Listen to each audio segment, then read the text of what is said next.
Halo guys, ketemu lagi bareng kami di channel Uncle Luis, channel yang akan membahas info seputar traveling, mulai dari review hotel, villa, tempat wisata, sampai tempat nongkrong yang asyik. Ikuti perjalanan kami melalui channel YouTube dan Instagram biar tidak ketinggalan. Assalamualaikum warahmatullahi wabarakatuh. Halo guys, ketemu lagi sama Uncle Luis. Kali ini adalah episode spesial. Kita akan membahas mengenai perjalanan umroh yang kami lakukan pada tanggal 13 sampai 21 Januari 2024 kemarin bersama dengan konsorsium Himpuh dan Cosima, dan juga dari Travel Tour PT Tunas Rizki Semesta.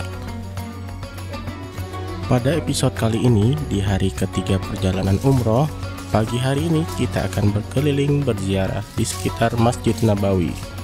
Adapun rangkaian kegiatan ziarah hari ini adalah: yang pertama Sakifah Bani Saidah, yang kedua Masjid Sayyidina Ali, yang ketiga Masjid Sayyidina Abu Bakar, dan yang terakhir Masjid Gamamah. Dan setelah agenda ziarah selesai, rencana untuk jemaah Wat melakukan raudhah di makam baginda Rasulullah Shallallahu Alaihi Wasallam. Untuk pertama, sambutan akan dibawakan oleh Ustadz Taufik untuk menjelaskan mengenai Sakifah Bani Saidah. Untuk waktu dan tempat kami persilahkan. Wassalatu wassalamu ala asyrofil anbiya'i wal mursalin sayyidina wa maulana Muhammadin wa ala alihi wa sahbihi ajmain, amma ba'd. Akhirul kiram, harus berjihad dan menghormati para bapak, para ibu, seluruh jemaah umroh pengatur dan gabungan dari konsorsium yang saya hormati, konsorsium. Alhamdulillah pagi hari ini kita sudah berada di Sakifah Bani Saidah. Sebelah kiri kita Bapak ya, yang ada pohonnya, itu namanya tempat Sakifah Bani Saidah. Ini adalah salah satu sejarah luar biasa. Dulu ketika pasca meninggalnya Rasulullah Shallallahu Alaihi Wasallam, para sahabat bahkan penduduk kaum muslimin yang ada di kota Madinah semuanya susah. Namanya Yaumul Hazin. Setelah meninggalnya Rasulullah Shallallahu Alaihi Wasallam, di sini pula ya, mulai dari ilmu pemerintahan kemudian perpolitikan dibangun, berada di dalam Sakifah Bani Saidah. Ketika para sahabat mengalami susah pasca meninggalnya Rasulullah Shallallahu Alaihi Wasallam, akhirnya di antara kaum muhajirin maupun kaum ansor, mereka berunding dengan sahabat Umar bin Khattab untuk menjadikan seorang khalifah, seorang pengganti setelah Rasulullah Shallallahu Alaihi Wasallam. Akhirnya kaum muhajirin dan kaum ansor mereka mengajukan salah satu calon untuk penerus Rasulullah Shallallahu Alaihi Wasallam. Kaum ansor yang asli penduduk kota Madinah, dia mengajukan yang namanya sahabat Sa'id bin Ubadah untuk menggantikan Rasulullah. Kaum muhajirin yang pada saat itu hijrah dari kota Mekah menuju ke Madinah, ini para sahabat mengajukan sahabat Umar bin Khattab untuk menjadikan khalifah atau pengganti kita. Kenapa kok kita harus ke sini? Insya Allah nanti pada tanggal 14 Februari 2024, insya Allah negara kita, negara Indonesia, akan mengadakan pesta demokrasi. Kalau kita melihat daripada karangannya Imam Asy' Al-Marwazi tentang ilmu siyasah wa ra'iyah, tentang perpolitikan dan kepemimpinan, di sana dikatakan tajibu ta'atul imami malam yukhalif asyar'ah. Wajib mengikuti kebijakan-kebijakan yang telah ditentukan oleh pemerintah selagi kebijakan itu tidak bertentangan dengan syariah. Ini adalah salah satu dasar kenapa ya, pemilihan khalifah pertama itu sahabat Abu Bakar yang dijadikan oleh sahabat Umar, karena sahabat Abu Bakar itu adalah seorang yang sudah mumpuni, sudah bersama Rasulullah, orangnya tawadhu, bahkan jiwanya ya, itu dikerahkan semua sampai hartanya untuk memperjuangkan agamanya Allah Subhanahu wa Ta'ala. Ini Saqifah Bani Sa'idah. Akhirnya apa? Dari kedua, ya, mulai dari sahabat Muhajirin kemudian sahabat Ansor, mereka akhirnya sepakat mutafakun alaih. Untuk apa? Untuk menjadikan sahabat Abu Bakar sebagai penggantinya Rasulullah Shallallahu Alaihi Wasallam. Akhirnya diangkat pada saat itulah kita tahu bahwa setelah khalifah yang ditunjuk oleh Rasulullah setelah penggantinya Rasulullah adalah Abu Bakar. Sahabat Abu Bakar siapa? Ini adalah menantunya Rasulullah, atau kita katakan bapaknya Sayyidah Aisyah. Kemudian yang kedua adalah sahabat Umar bin Khattab. Ini perjuangannya luar biasa. Makamnya di mana?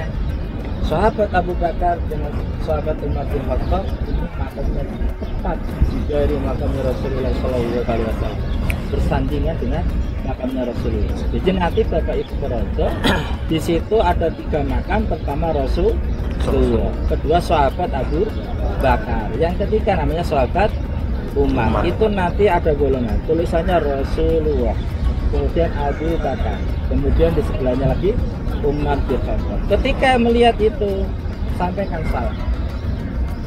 Assalatu wassalamu alaika ya Rasulullah. Assalatu wassalamu alaika ya Nabiyullah. Assalatu wassalamu alaika ya Habibullah. Assalatu wassalamu alaika ya Sayyidi ya Rasulullah. Ahisni sari'an bi'isyadillah. Boleh?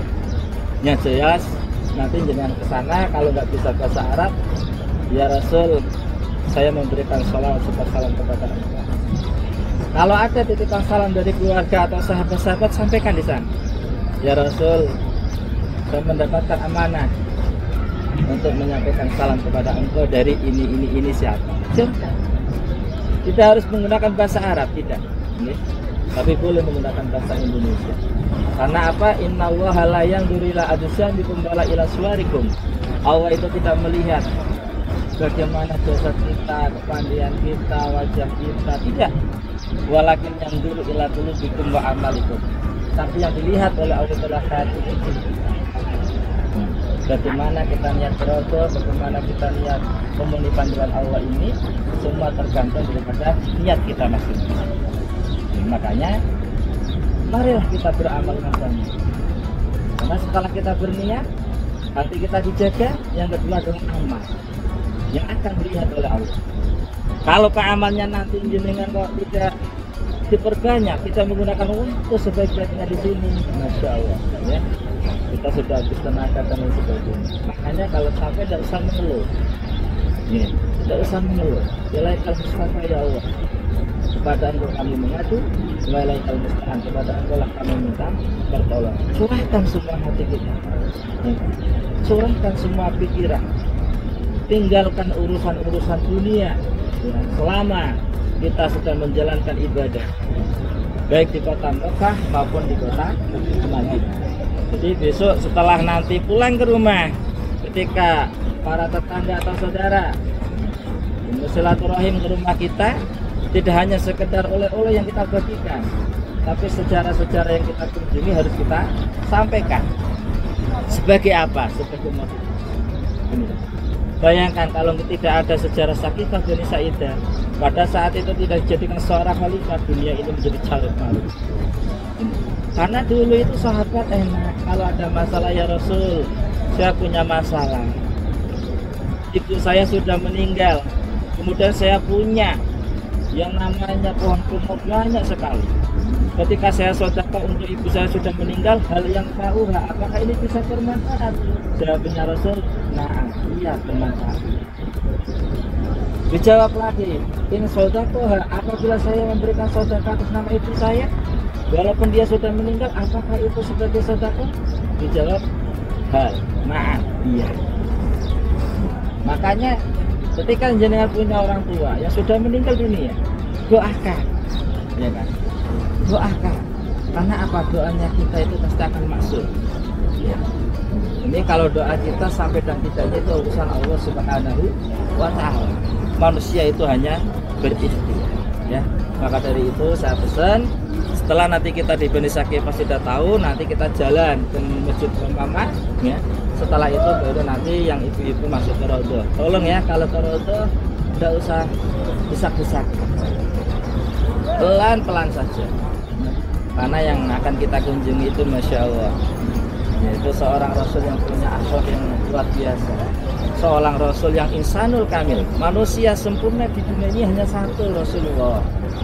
Kalau kita banyak dosa, banyak salah, mencaci maki, kadang suudzon dan lain sebagainya, inilah, maka dari itu insya Allah dengan kedatangan kita bisa masuk ke Raudhah, kemudian ziarah ke makamnya Rasulullah, semoga hati kita senantiasa bersinar, dihindari dari sifat-sifat suudzon, dihindari dari sifat-sifat munafik, dihindari dari sifat-sifat hasud, iri, dengki, apapun jabatan-jabatan yang sekiranya dianggap kita paling penting, paling perlu, ternyata di hadapan Allah itu jauh lebih berharga kita memberikan uang sedikit apapun kepada anak yatim.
Nomor berapa Bapak Ibu ada yang tahu?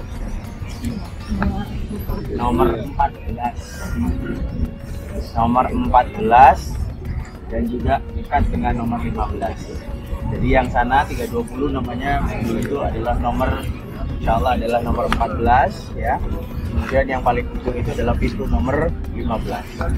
Nah, mana perlu Bapak Ibu ketahui sekalian bahwasanya dari pintu nomor 12, 13, 14 ini menjadi salah satu tempat yang biasanya jamaah sebelum pandemi, utamanya tahun 2019 ya, di akhir 2019 itu ini jamaah ketika kita berziarah kita akan mengajak Bapak Ibu jamaah sekalian ke tempat yang bisa dibilang ilmunya sangat banyak.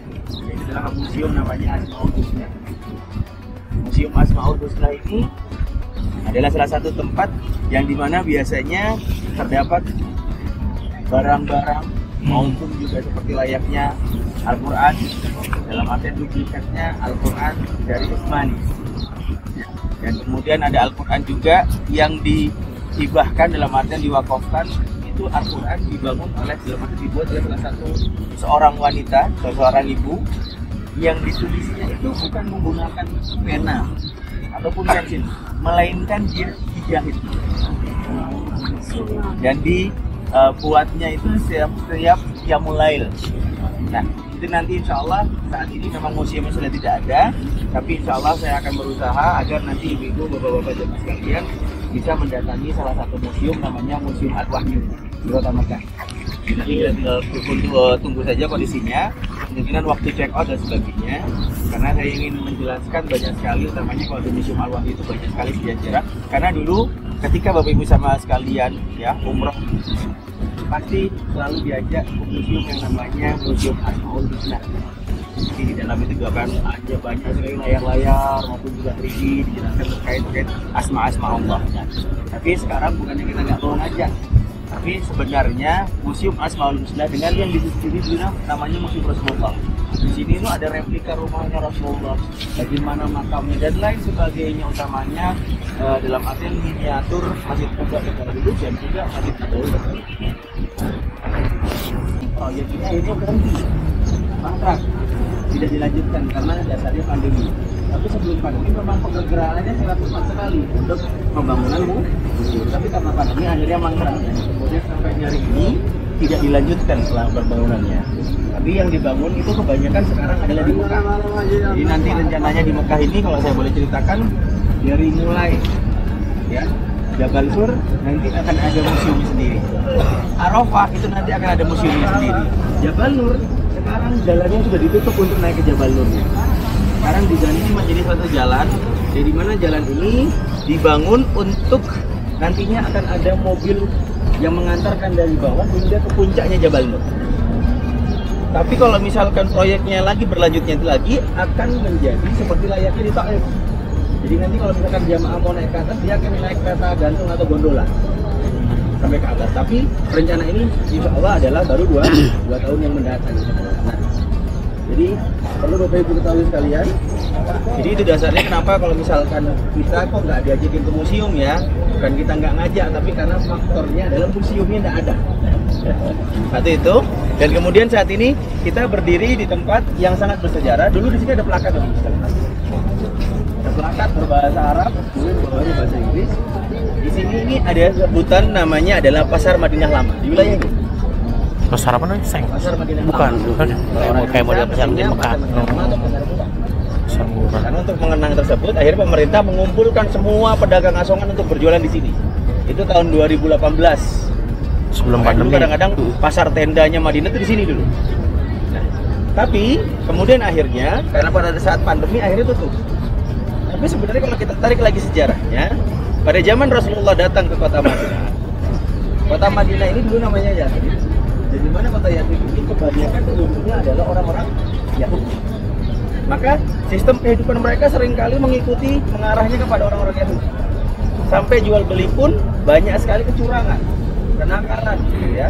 Dan akhirnya para sahabat membuat salah satu himpunan sistem jual beli. Hanya di sini disebutnya adalah Pasar Madinah Lama.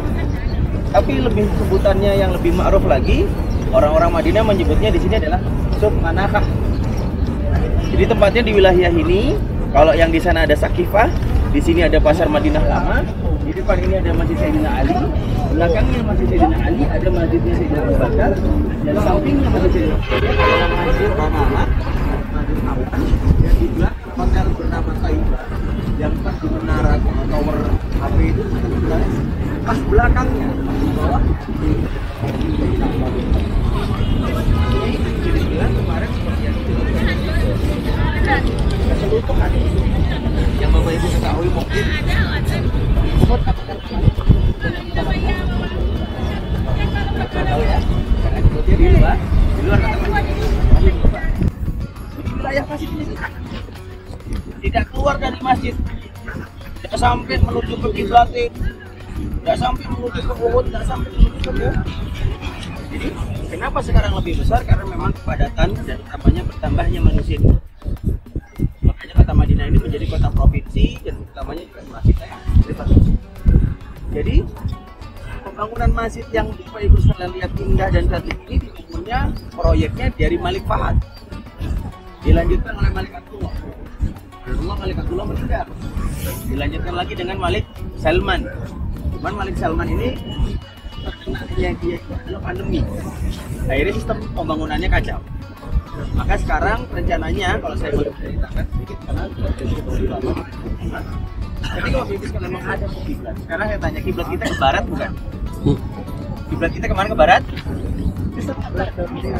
Jadi kalau misalkan kita di Madinah, kiblat kita bukan di barat, melainkan di selatan. Karena matahari terbitnya dari timur, baratnya sana. menuju ke barat.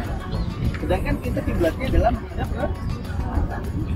Jadi ketika kita menghadap ke selatan, pada tahun 2012, blueprintnya sudah keluar. Masjid Nabawi ini akan dibangun total, tapi tidak merusak Baqi' maupun juga tidak merusak Raudhah dan juga makam Rasulullah. Jadi tahun 2010 Bapak Ibu mungkin sudah mendengar bahwasanya makamnya Baginda Rasulullah tidak dibongkar. Sebenarnya itu adalah miskomunikasi. Itu berita bohong. Karena sebenarnya yang dibangun atau dibongkar itu bukan makam Baginda Rasulullah. Dia akan tetap seperti itu. Tapi Masjid Nabawi ini akan menjadi inti. Beberapa ratus meter dari Masjid Nabawi nanti akan dibangun gapura keliling. Dan pada saat kita berada di dalam Masjid Nabawi, ketika kita menghadap ke selatan, nanti pembangunan itu rencananya adalah 1 kilometer ke kanan, 1 kilometer ke kiri, dan 1 kilometer ke belakang. Makanya jangan heran ketika kita melihat di beberapa hotel di belakang kita ini, banyak hotel-hotel atau gedung-gedung pasar makan juga yang dihancurkan. Karena memang sebenarnya sudah dibebaskan. Mereka sudah digantung oleh pemerintah saja. Di mana memang hendak dibangun masjid, tapi bukan bangunan masjid yang mereka bangun, melainkan ada pelataran. Kenapa? Karena contohnya saja saat ini umat Muslim semakin banyak. Contohnya 2022. Saya boleh menjelaskan, Bapak Ibu kelihatan nggak hotel yang paling ujung itu? Oh iya. Bapak Ibu kelihatan nggak hotel yang saya bilang wakafnya Sayyidina Utsman bin Affan itu yang paling ujung? Dari sini kita nggak kelihatan, tapi sebelah kanannya deh ada hotel yang paling tinggi paling ujung itu, kelihatan nggak?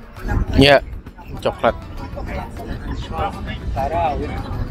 Di Lailatul Qadar malam 27, dari mulai malam 25, dari 25, 27 sampai 29. Qadarullah tahun 2022, tarawihnya sampai ujung sana. Dan kemudian sampai ujung sana. Nah ini dasarnya kenapa pemerintah Arab Saudi, utamanya kerajaan, hendak membongkar atau dalam artian membangun ya beberapa hotel dihancurkan kemudian dijadikan pelataran. Karena apa? Sudah tidak cukup menampung. Contohnya kalau kita melaksanakan sholat Jumat di Masjid Nabawi ataupun di Masjidil Haram, kalau misalkan di Indonesia kita kalau sholat Jumat tunggu apa? Komat. Ya kan? Di bapak-bapaknya bisa kan? Tapi kalau misalkan di sini bapak-bapak hendak melaksanakan sholat Jumat, itu tidak bisa menunggu azan. Kita harus berangkat lebih awal. Contohnya jam berapa? Katakanlah azannya dimulainya jam 12:30. Kadang jam 9 kita sudah harus masuk masjid. 9. Karena jam 11 pintu masjid sudah tertutup. Bukan tidak boleh masuk, bukan. Penuh. Sudah banyak orang-orang yang duduk di pintu. Makanya tidak memungkinkan untuk masuk. Nah, ini dasarnya dari pelebaran dari Masjid Nabawi maupun Masjidil Haram. Apalagi Masjidil Haram. Nanti insya Allah di Mekah akan kita jelaskan lagi. Karena sekarang Masjidil Haram yang perlu Bapak Ibu ketahui, mungkin dulu cuma masuk langsung Ka'bah. Ya kan? Tapi rencana tahun depan Masjidil Haram itu akan dijadikan zona.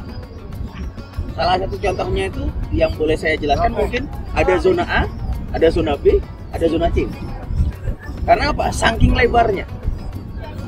Jadi Bapak Ibu sekalian perlu pahami, ini ada satu kenikmatan di mana Bapak Ibu sekalian bisa melaksanakan ziarah kota Madinah maupun juga melaksanakan ibadah umrah di hotel yang dimana hotel kita dekat, ya kan? Kemudian kita mau melaksanakan apapun, sholat sunnah dan sebagainya itu lebih mudah. Karena sebenarnya kalau saya boleh jawab, blueprint tahun 2010 yang dimana diterapkannya tahun 2012, semua hotel ini hilang.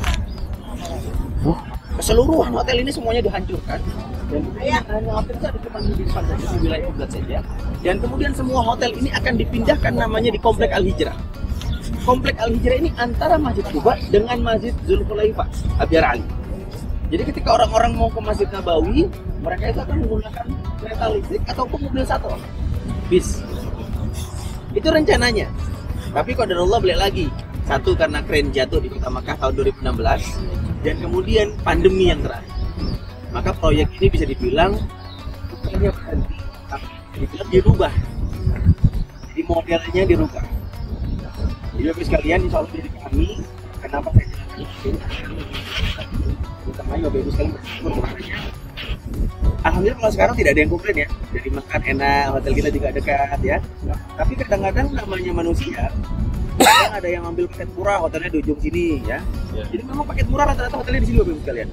Paket 12 hari, 16 hari yang hotelnya murah-murah, ataupun paket 99 hari, tapi yang sangat murah promo biasanya memang hotelnya di sini. Kenapa mereka dipisahkan antara yang di sana dengan di sini? Karena memang di sana ada sentralnya. Jadi mau kemana-mana agak dekat ya. Di sini sama juga sebenarnya mudah. Cuman jarang orang jualan atau pusat-pusat topan memang tidak ada di sini. Makanya di perbedaan juga. Jadi sesungguhnya semua hotel ini sebenarnya sama, fasilitasnya juga sama, cuman mudahnya saja. Paham ya Bapak Ibu ya? Nah, kalau nanti kalau misalkan ada yang mau umroh lagi, katakanlah dijelaskan hotelnya di mana, di Bekusalan, nah berarti hati-hatinya di wilayah ini. Biar nanti jangan sampai menjadi iri hati. Kenapa iri hati? Saya kemarin hotelnya bagus, kok ditaruhnya gini. Kami di setiap perjalanan itu memang pasti berbeda-beda. Kalau bisa dipahami, kita ceritakan lagi. Sekarang sudah ada beberapa yayasan yang memberikan donasi. Ada beberapa donasi, contohnya penting dia sekalian apa ya merelang apa itu nanti sore misalnya.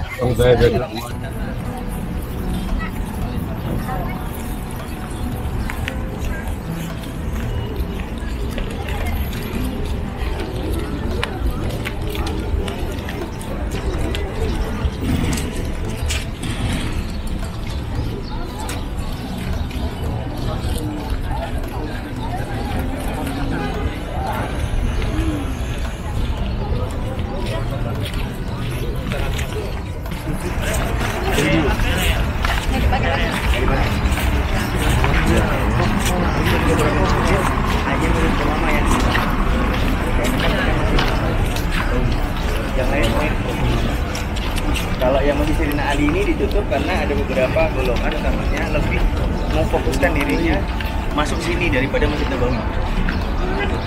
Makanya mereka sampai sini kadang-kadang bikin membuat kegaduhan, sehingga mereka kadang-kadang nangis-nangis. Pemerintah Arab Saudi mereka tidak mau ada progres, makanya ditutup.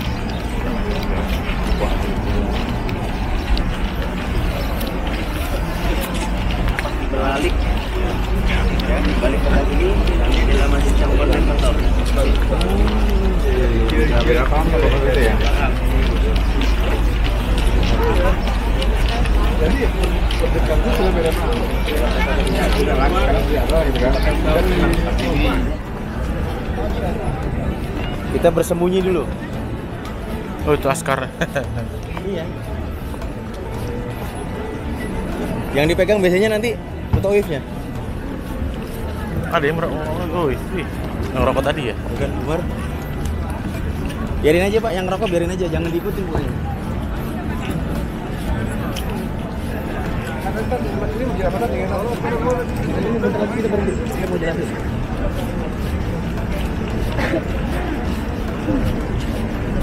Sini aja. Enggak, depan aja. Oh, depan. Kalau kita berkumpul di depan toko makan, mereka nggak bakalan ini. Nggak ngusir. Nggak bakalan ngusir. Itu juga ngebuang waktu buat ibu-ibunya biar nanti. Rodanya jam berapa sih? Jam ibu-ibu? Raudhah ibu. Oh, jam 10.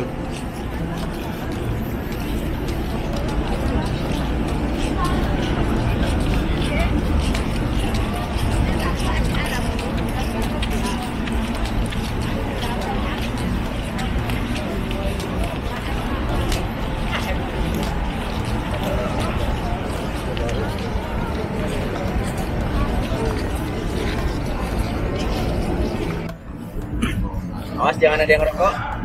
Jadi di sini. Jadi di sini ini adalah wilayah samping dengan Masjid Ghamamah.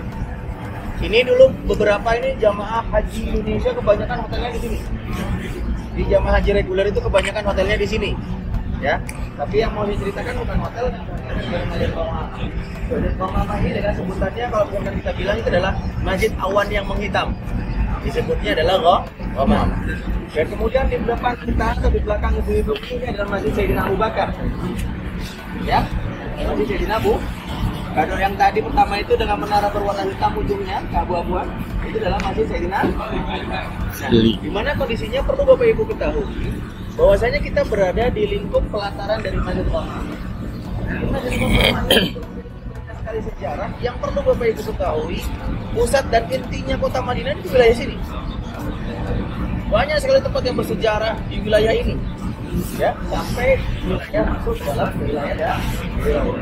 Contohnya Bali saja. Bali itu posisinya perlu Bapak Ibu ketahui sudah ada dari zaman Rasulullah hidup. Beberapa sahabat yang meninggal sebelum Rasulullah itu dimakamkan di Baqi'. Karena Baqi' banyak sekali sebutannya, ada Janatul Baqi' dan lain sebagainya. Dan kemudian yang ini adalah Masjid Roma. Masjid Roma ini adalah masjid yang dimana ketika Rasulullah dulu ya dengan para sahabat dan para umatnya di kota Madinah ini terjadi suatu bencana, namanya bencana agak kemarau panjang. Ya kemudian akhirnya Rasulullah berdoa kepada Allah melaksanakan sholat istisqa. Dan ketika Rasulullah melaksanakan sholat istisqa atau berdoa kepada Allah untuk turun hujan, datanglah segumpal awan yang agak menghitam menaungi baginda Rasulullah. Makanya disebutnya dengan sebutan Masjid Roma. Tapi perlu Bapak Ibu ketahui, dulunya tidak ada masjid di sini. Balik lagi seperti yang saya jelaskan di dalam bis kemarin, bahwasanya setiap kejadian yang bersejarah itu seringkali dimonumenkan atau disebut dalam artian memorinya itu mana untuk dibangun sebagai masjid. Kalau di Indonesia kan kadang-kadang kan apa?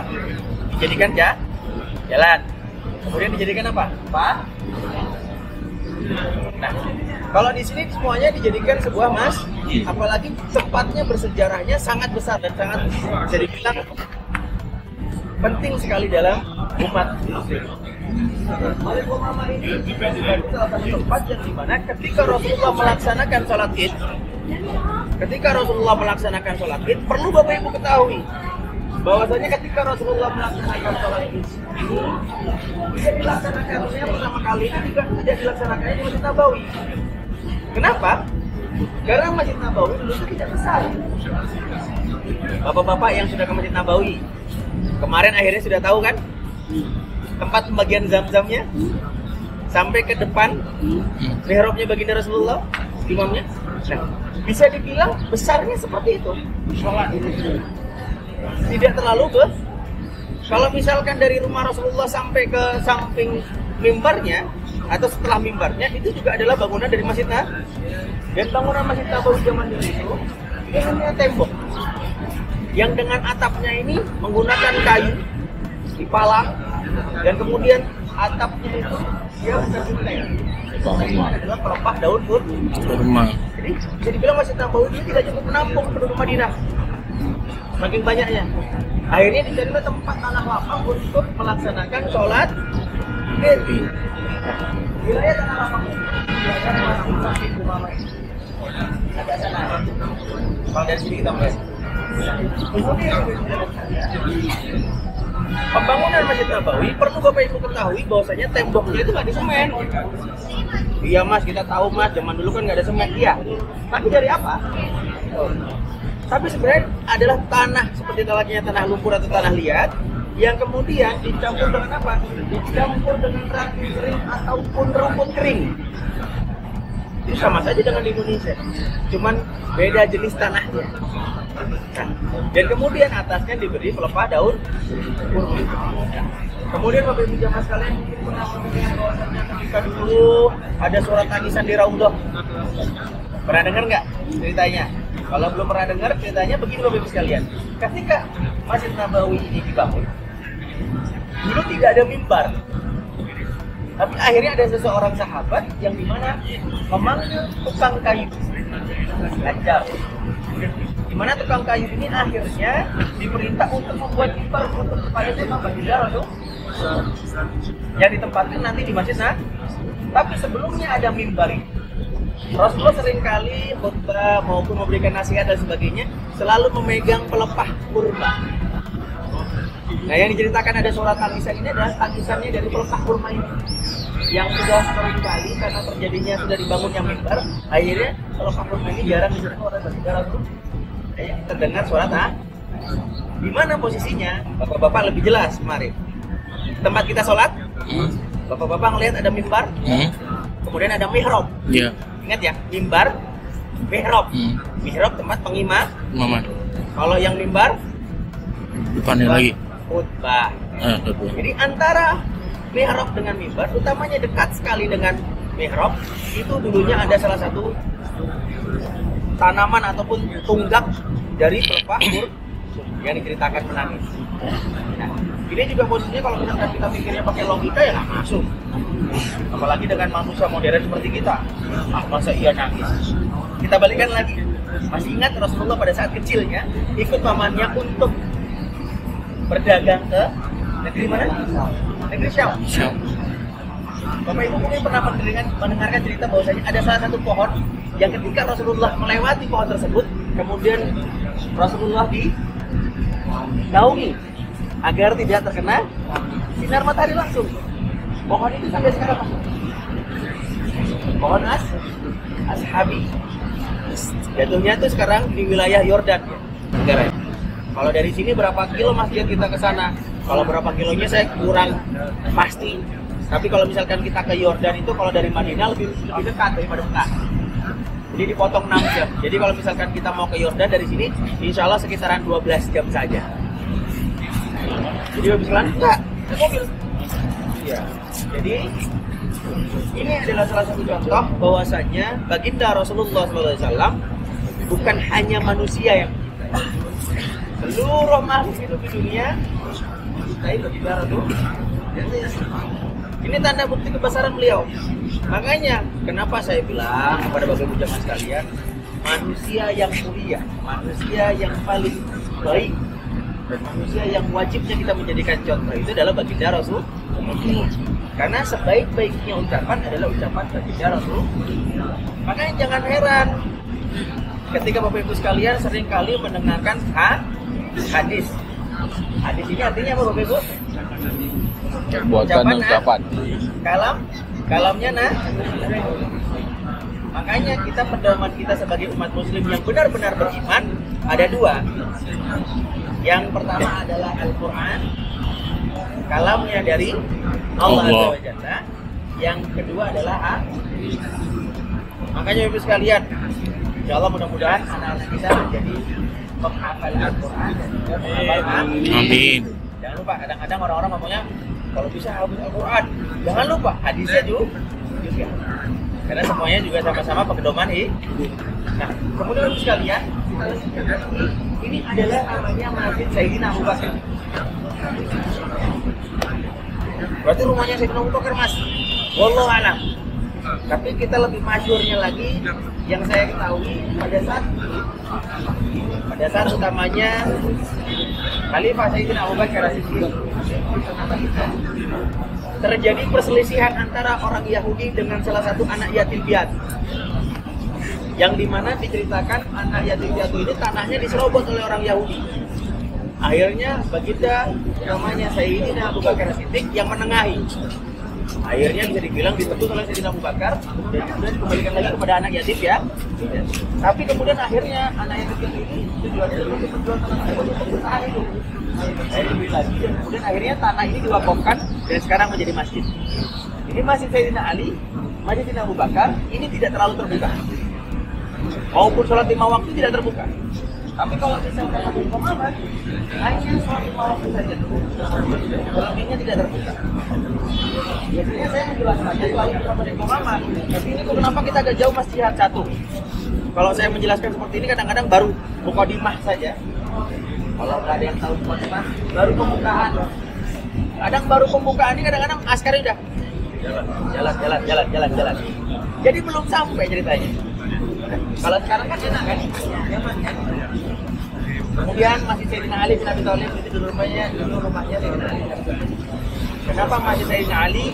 Dia lebih besar pagarnya, lebih lebar pagarnya karena memang utamanya ada beberapa kaum golongan yang lebih mengutamakan masjid tersebut daripada Masjid Nabawi.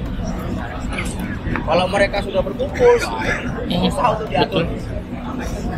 Hanya sengaja Mereka ditutup. mengagungkan itu ya daripada Nabi Muhammad. Sebenarnya kayaknya udah tembok sekarang. Jadi pas di belakang Saudi Pos itu kan kantor posnya Saudi. Ya, pas di baliknya ini, di antara dua gedung yang besar ini orang mau di belakang itu, ini adalah salah satu masjid terdapat masjid namanya Masjid Sayyidina Abu Bakar. Kemarin yang diceritakan oleh Ustaz Taufik, yang namanya Masjid Ijabah, Rasulullah berdoa kepada Allah untuk para umatnya, itu bukan di wilayah sini, melainkan di wilayah ujung sana. dekat juga dengan masjidnya Imam Bukhari. Ya, ini dulu sekalian. Kalau misalkan saya mau ceritakan ketika Bapak Ibu sekalian memegang kitab Sirah Nabawiyah dan kemudian mengamalkan kitab tersebut, utamanya untuk mencari tempat-tempat yang bersejarah atau perjalanannya bagi Rasulullah SAW, seminggu nggak selesai, sebulan selesai nggak mas? Nggak selesai. Karena kenapa? Setiap tempat ini banyak sekali tempat yang bersejarah. Contohnya tempat di mana pemutar balikan orang-orang yang melaksanakan perang Uhud. Sebenarnya kita melewati kemarin, cuman dia agak masuk ke dalam. Jadi susah untuk dijelaskan. Kemudian tempat di mana Birobah, yang kemarin saya jelaskan, sumur yang di mana Rasulullah meriwayatkan atau dalam artian mewasiatkan kepada ahli warisnya agar ketika Rasulullah nanti meninggal inginnya dimandikan dengan air putih. Ada sumurnya Salman Al-Farisi, ada Bir Khattab, ada Bir Rizq. Kalau Bir Khattab isinya, kenapa disebutnya Bir Khattab? Dalam artian sumur cincin. Kenapa? Karena Rasulullah mengelemparkan cincin itu. Kalau Bir Rizq itu ceritanya ketika Rasulullah datang dari kota Mekah menuju kota Madinah, ketika Rasulullah sebelum membangun Masjid Kuba, Rasulullah sempat bisa dibilang membasuh badannya atau mencuci mukanya dengan sumur tersebut. Mas, sampai sekarang sumurnya masih ada nggak? Ada. Dulu malah jamaah sebelum pelebaran Masjid Kuba yang sekarang ini, jamaah tak mampirin ke sana. Cuman sayangnya karena udah ada pengelolanya, kita bayar 10 real dulu. Tapi sekarang bayar nggak apa-apa mas. Bukan masalah bayar nggak apa-apa, karena memang sumurnya sudah ditutup sekarang. Karena proses pelebaran dari Masjid Kuba. Kemudian ada Bir Utsman yang kemarin saya jelaskan. Jadi banyak sekali. Jadi bisa dibilang kota Madinah ini berbeda dengan kota Mekah. Kalau kota Mekah yang sangat gersang tidak ada sumber air, kalau di kota Madinah ini banyak sekali sumber air. Karena memang dari zaman Rasulullah, kota Madinah ini terkenal menjadi kota pertanian. Mas, berarti kurma dari zaman dulu? Iya. Karena setiap pohon kurma tersebut bisa bertahan sampai 50 tahun. Dan setiap pohon kurma ini bisa menghasilkan hingga 70 sampai 100 kilo per pohonnya.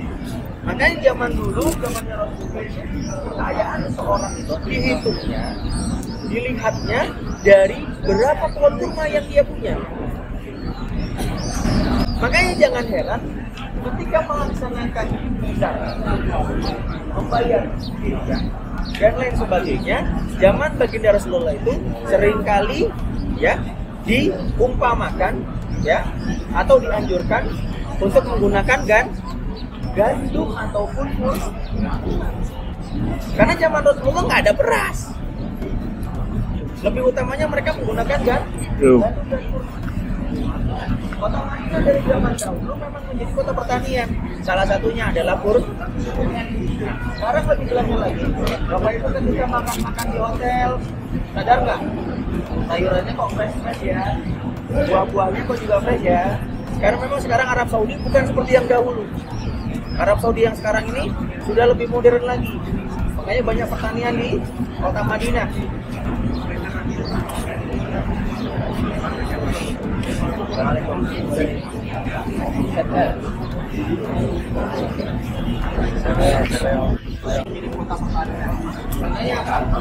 Ada kebun jeruk, ada kebun bawang, ada kebun daun mentol dan lain sebagainya. Tapi posisinya tidak di sini. Tidak di wilayah Masjid Nabawi. Masih keluar dari Masjid Nabawi. Mana? Ada di Al-Ula, ada di Yanbu dan lain sebagainya. Insyaallah cukup Bapak Ibu jamaah sekalian, kita akan bergerak, kita foto bareng dulu yuk.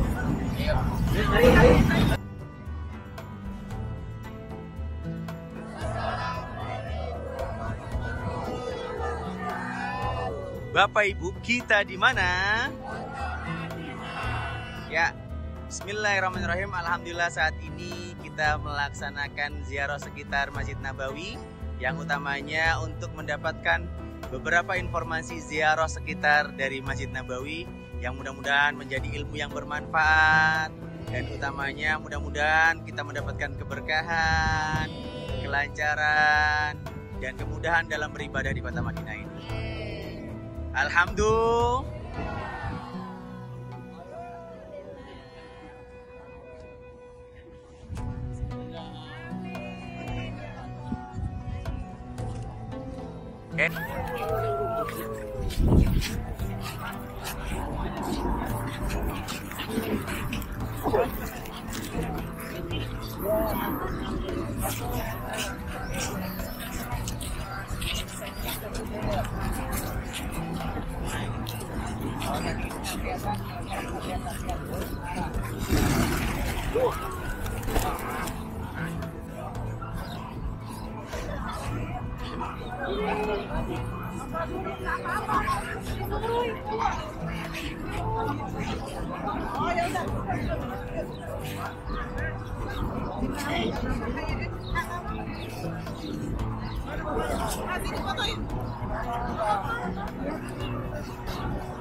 Iya, udah waktunya.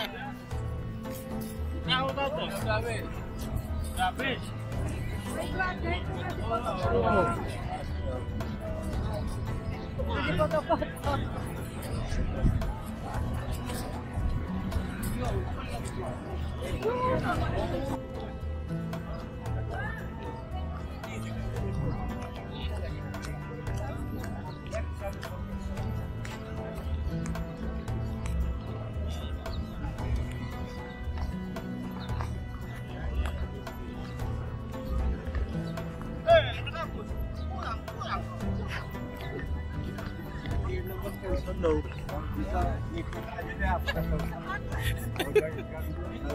Ini mau paling senang nih. Di Bandung aja diambilin nasi. Ya, yang enggak. Diambilin nasi.